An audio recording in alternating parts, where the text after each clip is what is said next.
championship club event third round has ended. It was an absolute sweat fest, man. And most of them play the meta, Capello, 4-3-3. And a tactic that worked for me, guys, which worked great against Capello or any other LBC manager, the tactic I used. Yeah, so Arsenal round 3 qualifiers, boys. We finished 11th, 41 wins, 2 draws, 2 losses. One loss was a disconnect. 3 minutes after a win, I got disconnected, unfortunately, which cost me like 20 points. Otherwise, I would have had a rating of 1595, I think. I would have been 4th if I did not get that disconnect, but I can't complain. 11th place, top 16 qualifies to the next round. I made it once again, playing against the top of Europe, guys. I mean, there are so many big names that did not qualify, like a real Fabiano. He qualified for the World Cup like twice in a row, last year and the year before, you know. I don't know who this guy is. He's playing very good. He's playing with the free-to-play squad. I drew against him after I received the red card in the 20th or 30th minute.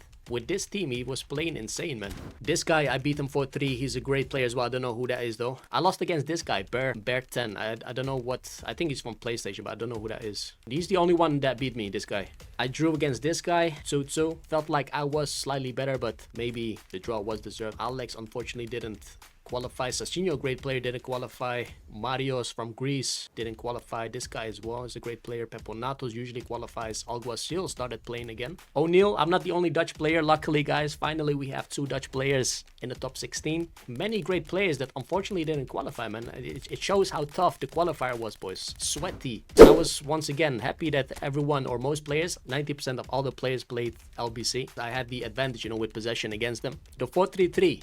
Not the 4-3-3 meta like anyone else. Possession game, starting out with the goalkeeper, an attacking goalkeeper to cover the space behind the defensive line. As a duo at the back, as always, a destroyer in combination with a build-up. And then the key plays for me, because most of my opponents were playing narrow 4-3-3.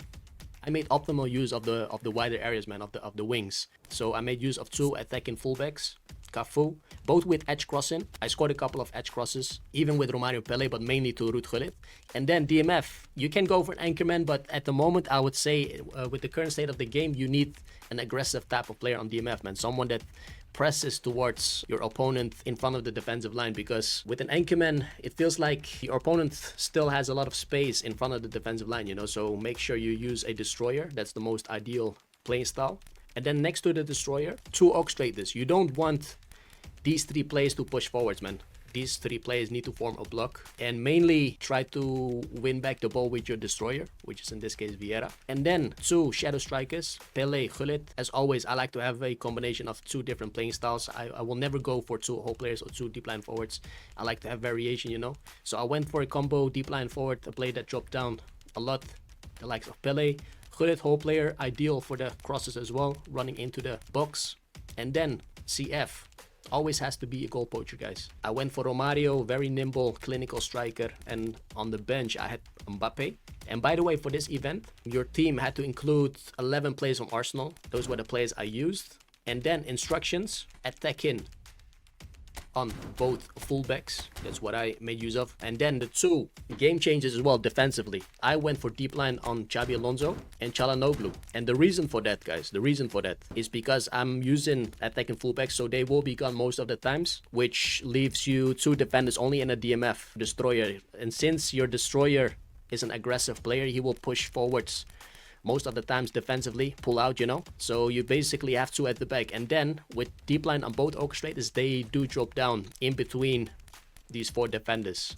So you're still defending with 4 at least minimum. And make sure to not use an individual instruction on Vieira. He's a destroyer. Give him a free role in defending, you know. Let him be the one winning back the ball. That's the same for the sub-tactic. Sub-tactic is Lombo counter. Attacking on both wingbacks once again. Deep line. This is what I made use of. Lombo counter as sub-tactic. Only using Lombo counter against someone using quick counter. I mainly used possession, the main tactic, against anyone that used LBC, LB, long ball, out wide, and possession. Against 4 playing style, I made use of possession and only made use of LBC against someone using quick counter. This only works great against the 4-3-3 LBC meta, the narrow meta, if your opponent doesn't make use of wingers. If your opponent does make use of wingers, let's say your opponent is using a right winger, What I would do then is put defensive on my left back and replace the orchestrator with a box-to-box or a whole player. So you will still have offensive runs on the left side as well, you know. If your opponent makes use of 2 wingers, then I would put defensive on both wingers and then replace both orchestrators with box-to-box and whole players, you know,